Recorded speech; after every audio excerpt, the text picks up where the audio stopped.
नमस्कार। आज हम पारस जेके हॉस्पिटल उदयपुर के डॉक्टर राजकुमार बिश्नोई और doctor Ashish Phite, consultant paediatrics and neonatologist के साथ यहाँ मौजूद हैं। अब 24 अप्रैल से लेकर के 30 अप्रैल तक, अप्रैल के आखिरी हफ्ते में वर्ल्ड इम्यूनाइजेशन वीक मनाया जाता है। बेसिकली ये वैक्सीनेशंस और बच्चों के ऊपर होता है, जहाँ तक हमें पता है। तो इसके बारे में और जानने के लिए आज हम इन दोनों कंसल्टेंट्स के साथ यहाँ हैं। तो डॉक्टर राजकुमार बिश्नोई, मैं आपसे ये पूछना चाहती थी कि इम्यूनाइजेशन आखिर होता क्या है और इस वर्ल्ड इम्यूनाइजेशन वीक का सिग्निफिकेंस क्या है? सबसे पहले मैं बताऊंगा इम्यूनाइजेशन क्या होता है। इम्यूनाइजेशन एक ऐसी प्रक्रिया है जिसमें कि बच्चों की इम्यूनिटी बढ़ाई जाती है, और ये वर्ड इम्यूनाइजेशन इम्यूनिटी से निकला है, यानी कि आप रोगों से लड़ने की क्षमता। तो हम कुछ मेडिकल साइंस में कुछ ऐसे इंजेक्शन या दवा देते हैं जिससे कि बच्चों की इम्यूनिटी बढ़ती है। उनको वैक्सीन कहते हैं या टीके कहते हैं आम भाषा में। तो हमारे पास में करीबन 25 तरह की बीमारियों के टीके उपलब्ध हैं, और मोस्टली जो टीके हैं वो बच्चों में लगाए जाते हैं ताकि उनको समय से उनकी इम्यूनिटी बने और रोगों से लड़ने की क्षमता उनमें पैदा हो जाए, ताकि वो आगे लाइफ में कोई प्रॉब्लम नहीं आए। और ये जो हफ्ता अपन मना रहे हैं वीक, जो इम्यूनाइजेशन वीक है, उसका मेन मकसद अवेयरनेस है कि हम लोगों में इम्यूनाइजेशन के लिए अवेयरनेस पैदा करें। और इसके दौरान जो हम लोग जो हेल्थ टॉक कर रहे हैं, पोस्टर्स हैं, या जो WHO ने इसके लिए बहुत बड़ी कैंपेन चला रखी है last week of the April में, कि सब लोगों को इसके बारे में, इसके फ़ायदे जो इम्यूनाइजेशन के अपन पता कर सकते हैं। स्पेशली जो अपने कोविड के टाइम में देखा कि कोविड की जो महामारी के बाद में हमने जो वैक्सीन और टीके की जो महत्ता मालूम चली है, तो इससे आप लोगों में और ज़्यादा अवेयरनेस बढ़ी है। और इस बार जो स्लोगन जो इम्यूनाइजेशन के लिए WHO ने दिया है वो है लॉन्ग लाइफ फॉर ऑल, यानी कि सबको लंबी उम्र मिले। और उसमें से एक ये तरीका है कि हम टीकाकरण करके अधिक से अधिक बच्चों का या बड़ों का टीकाकरण करके उनको लंबी आयु के लिए हम वन ऑफ द ये स्टेप है। बहुत सारे तरीके हैं जिसमें कि एक ये तरीका है कि यदि इम्यूनाइजेशन प्रॉपर हो तो उनके आयु वृद्धि में हेल्प मिलती है। Thank you sir. अब हमें ये तो पता है कि इम्यूनाइजेशन होता क्या है और ये वीक क्यों मनाया जाता है। तो सर, अब मैं आपसे ये पूछना चाह रही थी कि ऐसी कौन कौन सी वैक्सीनेशंस हैं जो इम्यूनिटी में हेल्प करती हैं, प्लस जो हमें जन्म के टाइम पे बच्चों को दे देनी चाहिए? नमस्कार। जैसे सर ने बताया, वैक्सीनेशन तो उनकी इम्यूनिटी बढ़ाने के लिए बहुत ज़्यादा ज़रूरी है। तो जो जन्म के वक्त हम कुछ वैक्सीन्स देते हैं, उसमें 3 वैक्सीन्स आते हैं। एक है BCG, दूसरा है हेपेटाइटिस B, और तीसरा है ओरल पोलियो वैक्सीन। तो ये क्या करती हैं? BCG जो वैक्सीन है, ये जो TB नाम की जो बीमारी है उसके अगेंस्ट बच्चों को लड़ने की ताकत देती है। तो TB एक ऐसी खतरनाक बीमारी है जो ना कि सिर्फ रेस्पिरेटरी प्रॉब्लम्स क्रिएट करती है, बट बाकी सिस्टम्स पे भी अटैक करता है। तो ये वैक्सीन हम जब जन्म पे देते हैं तो उनको जल्द से जल्द वो डिसीज से, वो इन्फेक्शन से लड़ने की ताकत मिलती है। दूसरा हेपेटाइटिस B, आपको तो पता है कि हेपेटाइटिस B का अगर इन्फेक्शन होता है तो लीवर पे सबसे ज़्यादा उसका असर होता है। तो उसमें लीवर फेल्योर के चांसेस, लीवर का काम कम होने के चांसेस, या फिर अगर ये एडवांस होता है तो उसमें लीवर कैंसर होने के चांसेस भी बहुत ज़्यादा होते हैं। तो ये एक ऐसा वैक्सीन है जो आपके लीवर को हेपेटाइटिस B के अगेंस्ट प्रोटेक्ट करता है।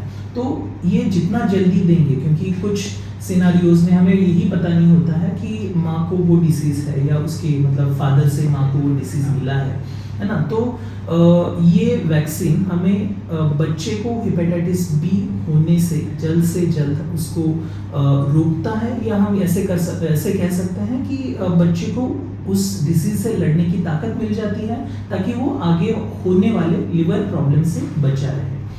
तीसरा जो वैक्सीन हम जन्म के वक्त देते हैं या फिर मतलब जब तक बच्चा हॉस्पिटल में है तब देते हैं, वो है ओरल पोलियो वैक्सीन। तो ये वैक्सीन जैसे नाम में है वो उसे पोलियो से बचाता है, जो हम इरेडिकेशन के वर्ज पे हैं, है ना, पूरी दुनिया से हम उसे निकालने की कोशिश कर रहे हैं, तो उसमें ये बहुत हेल्प करेगा। तो जो मुंह से हम देते हैं तो उसमें दो फायदे हैं। एक तो बच्चे को खुद को पोलियो से प्रोटेक्शन मिलता है, उसके गट में भी वो वायरस होता है तो उसकी वजह से उसको लोकल प्रिवेंशन भी होता है, और उसमें बहुत ज़रूरी बात यह है कि ये हर्ड इम्यूनिटी में भी बहुत ज़्यादा मदद करता है। तो हर्ड इम्यूनिटी क्या होती है कि वैक्सीन हमने मतलब सिर्फ बच्चे को दिया है, बट उसका फ़ायदा जिनको वैक्सीन नहीं मिला है उनको भी मिलता है ना, एक बेसिक लैंग्वेज में अगर बताया जाए तो ये उसमें बहुत ज़्यादा मदद करता है। तो ये तीनों वैक्सीन हमें बर्थ के टाइम पे देना बहुत ज़रूरी होता है। तो कौन कौन सी वैक्सीन जन्म के टाइम पे ले लेनी चाहिए ये तो हमें पता चला, बट सर काफ़ी बार कुछ वैक्सीन होती हैं जो आप टाइम पे नहीं लेते हो, तो वो कब तक ले लेनी चाहिए बाद में? बहुत अच्छा क्वेश्चन है। मैं तो ये कहूँगा कि जागो तभी सवेरा, यानी कि जब भी आपको लगता है कि आप भूल गए हैं और जितना जल्दी आ सकते हैं तो वैक्सीनेशन कराएं। तो इसमें ये होता है कि कुछ वैक्सीन जैसे आपने लगाए उसके बाद में बहुत ज़्यादा गैप हो गया है तो हम उस वैक्सीनेशन को रिपीट करते हैं। और ये जैसे DPT का हम वैक्सीन लगाते हैं या मीजल्स का, चिकन पॉक्स के, ये सब जो वैक्सीन जो टाइम से लगते हैं तो वो ऑप्टिमम इम्यूनिटी होती है और टाइम से बच्चे को प्रोटेक्शन मिलता है। यदि आप डिले करते हो तो वो इम्यूनिटी से लड़ने की क्षमता उसकी डिले होगी या लेट उसकी क्षमता डेवलप होगी, जो रोगों से लड़ने की क्षमता है। तो मैं तो यही कहूँगा कि जितना जल्दी हो सके आप वैक्सीनेशन कराएं, और यदि लेट हो गया है, आपको लगता है कि आप तब आप तुरंत हमारे पास आएँ और हम आपको बताएंगे कि उसका एक्चुअल शेड्यूल क्या होता है। तो वो उम्र के हिसाब से हम लोग डिसाइड करते हैं। अब सर मैं आपसे ये भी जानना चाहती थी कि कई बार हम लोग कुछ वैक्सीनेशंस नहीं लगाते हैं, ये सोचते कि शायद ज़रूरी नहीं होंगी या नहीं लगाएं तो भी चलेगा। तो ऐसी कौन कौन सी प्रॉब्लम्स हैं या हम कह सकते हैं बीमारियां हैं जो ये वैक्सीन नहीं लगवाने से बाद में बच्चे फेस कर सकते हैं? तो ये सर ने थोड़ी देर पहले बताया था कि ऑलमोस्ट 25 ऐसी बीमारियां हैं जिसके अगेंस्ट हम वैक्सीन्स लगवाते हैं, और ये सारी बीमारियां ऐसी हैं कि अगर वैक्सीन नहीं लगाएंगे तो बच्चों को आगे जाके बहुत ज़्यादा प्रॉब्लम होगा। तो उसका असर हमारे नेशन पे भी बाद में मतलब बीमार बच्चों की वजह से जो हमारा प्रोडक्टिविटी कम होगी, तो ये डेफिनेटली आपके मतलब बच्चों को तो नुकसान होगा ही, बट नेशन पे भी अफेक्ट होता है।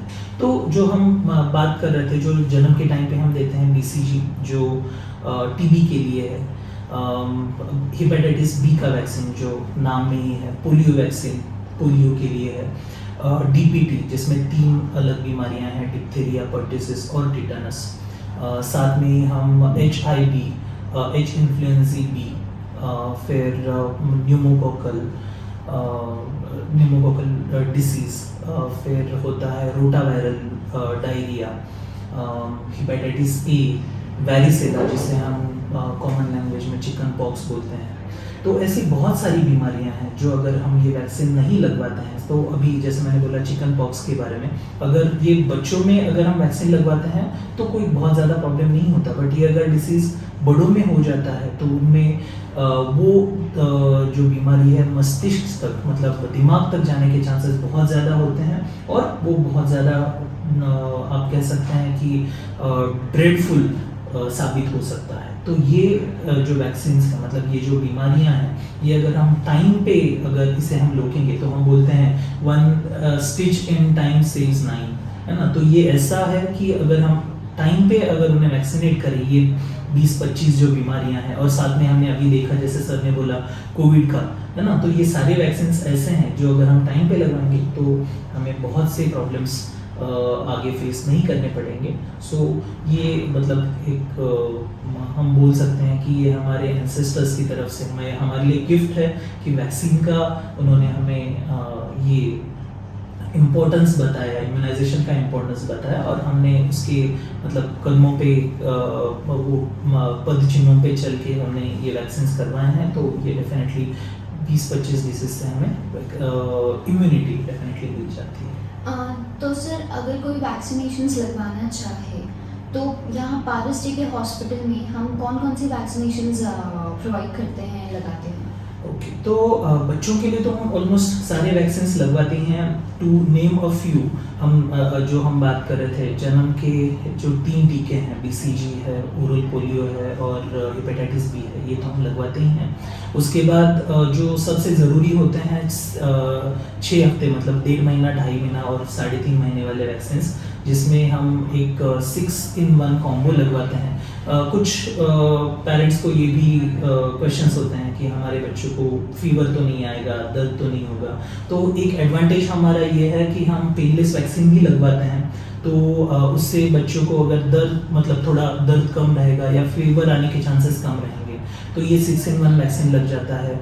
साथ में हम न्यूमोकोकल वैक्सीन लगवाते हैं, रोटावायरल वैक्सीन होता है, हेपेटाइटिस का वैक्सीन है, चिकन पॉक्स का वैक्सीन है, टाइफॉइड का वैक्सीन है, और यही वैक्सीन, मतलब जो भी बूस्टर्स टाइम पे है ना, जब आप हमारे यहाँ पे आएंगे तो हम उनका शेड्यूल, हमारे पास प्रॉपर जो शेड्यूल है वो हम आपको समझाएंगे, तो उसके हिसाब से हम ये लगवाते हैं। तो हम ये बोल सकते हैं कि हाँ, हम सारे वैक्सीन जो 10-12 साल तक जो हमें वैक्सीन करवाने होते हैं वो सारे हम करवाते हैं। सर जैसे हमने पूरी वैक्सीनेशंस की बात की, तो पारस जी के हॉस्पिटल उदयपुर में हम और क्या क्या सेवाएं, फैसिलिटीज़ प्रोवाइड करवाते हैं?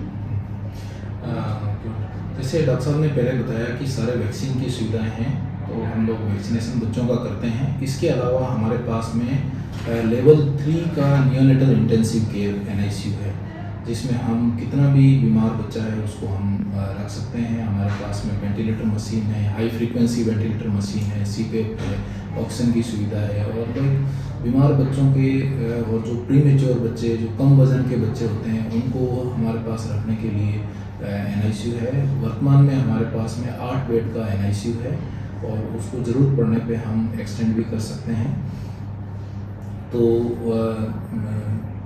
NICU केयर के अलावा हमारे पास में हॉस्पिटल में सब तरह की जांच की सुविधाएं हैं, ब्लड की जांच की, एक्सरे, सोनोग्राफी और जितनी भी असिस्टेंट जो सुविधाएं बच्चों के हिसाब से इलाज में ज़रूरत होती है, वो सारी सुविधाएं हमारे यहाँ पे अवेलेबल हैं।